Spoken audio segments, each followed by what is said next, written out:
Здравейте, казвам се Дилян Янакиев, лекар съм и изпълнявам длъжността началник на отделението по анестезиология и интензивно лечение в болница Шейново. Накратко ще ви запозная с съдействието на Фемина клуб с поведението на анестезиолога при оперативно родоразрешение, т.е.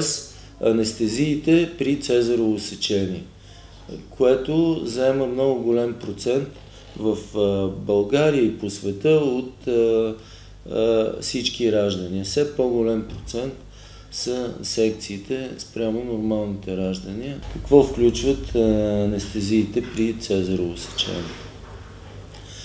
В много от случаите в хода на бременността акушер-гинеколога преценява, че се налага цезарово сечение и то се планува.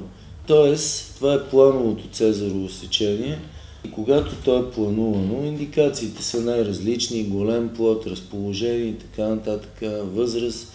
И когато това се осъществява като планова операция, то се определя предварително час, ден на операцията, обикновено 10 на дена преди термина на жената по изчисление, когато трябва да ражда.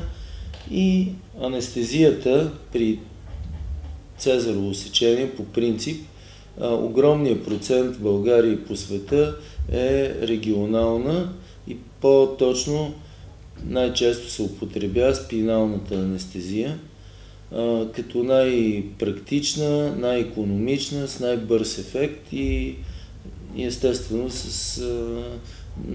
много добре се приема от пациентките.